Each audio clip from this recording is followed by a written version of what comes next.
Welcome back, watch fans. Today we're talking about making big money with watches so that you don't get run over by old trends. You want to make money on the next hot new trend, and I'm going to share with you in this video exactly how you too can do that. Now, before we get into it, on the wrist we got the Audemars Piguet Royal Oak, the date moon phase, the owl, and here on the sunny beaches of Del Mar, California.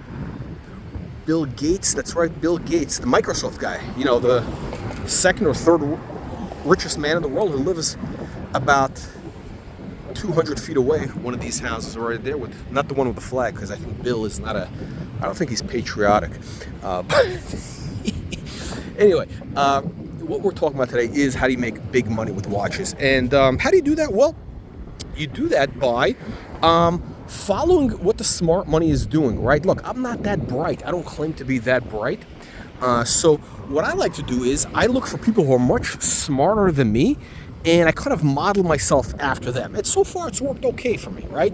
And it's also worked out well for other people, right? If you follow what Warren Buffett does, if you follow his investment strategy, if you do it the right way, you're going to be successful, right? There's a whole bunch of guys who have made billions of dollars using Warren Buffett's investment philosophy of value investing, right? You gotta look at patterns in life, right? And one thing I've noticed is the smart money in the watch game, the smart money, which is the collectors who, you know, have really serious, substantial collections worth, you know, tens of millions of dollars. The guys that you see at auctions buying and selling watches for, you know, 6, 7, 8 figures, right? Those guys, they all have one thing in common. What is that? Well, they are not chasing after the today's hype watch. They're not buying a Richard Milles or you know, the brand new Royal Oaks or the Nautiluses, right? No, what they're doing is they collect vintage and neo-vintage watches, just like this guy over here, the Audemars Piguet. This is a 1990s model, which has increased about 400% from where I bought it a couple of years ago. And I'm not trying to like brag or tell you like, oh, I'm a genius. No, I noticed the trend in the market. You know, again, markets are you know, they're cyclical, right? Everything old becomes new again at some point, right? And by the way, that's what all these guys are doing, right? All these guys, these smart collectors, they basically look at the market, and again, they're not. Again, some of them do buy for investment, but usually they buy because they love watches. But they're kind of interested in.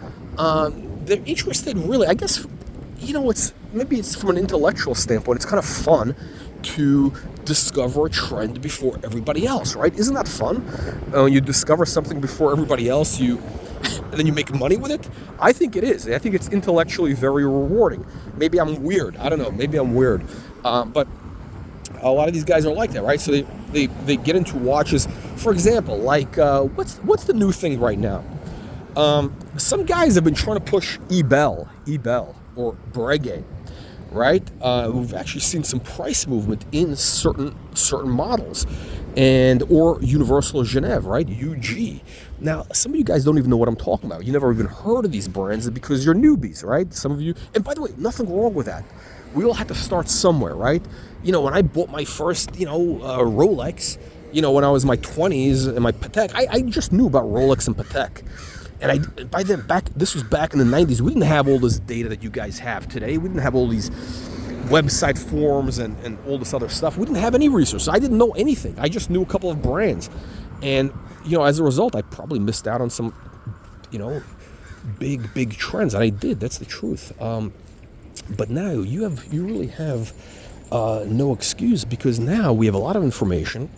And where am I going with this? Where I'm going with this is that there are some trends developing in the markets that you need to be aware of, right? Like, you know, whether it's Universal Genève, whether it's Ebel, whether it's Breguet. By the way, I'm not saying you should buy those watches. I don't even like them. I like AP, but I only like certain ones, right? There are certain models, certain Audemars Piguet model, Royal Oak models, or even regular Audemars Piguet models that are on the move. And if you get our free weekly newsletter, you're going to discover what those watches are, right? So again, how do you get that free weekly newsletter? You click the link in the video description below. It's absolutely free. Click that link in the video description below to get our free weekly newsletter coming to your inbox, and you're going to discover what are the latest new trends. What are the watches that are going to increase in value? What things are on the move? What are the correct prices that you should be paying? All right, different watch market news, rumors, gossip, all that is in that free weekly newsletter. Click the link in the video description below to get that newsletter. Okay, it's absolutely free, and you're going to discover those hot new trends before everybody else. It's almost like buying one of these beach houses, 30 years ago, right? And today the prices have increased, I don't know, 50x. Something that was 500 grand. Well, maybe it wasn't 500. Maybe it was $1 million 20 years ago. It was $1 million 20 years ago. Today it's 20 million. I mean, literally. Actually, it's actually true. I mean, so you gotta know when that new tide, when that new wave is gonna start moving. I don't know. Let me know what you think. Leave your comments below. Right? Leave your comments. Let me know what you guys think of this philosophy of vintage and neo-vintage watches. Look at this. What are they building here? This is actually quite ugly. What a disaster. I should fucking burn this down. Disgusting. Anyway, where are we going with this? Click the link in the video description below. Make sure you subscribe to the channel. When you subscribe to the channel, it helps the algorithm, and what that does is it allows us to bring you, that's right, you the viewer, more content like this, more useful content. So let's do that and get the newsletter, and we'll see you in the next one.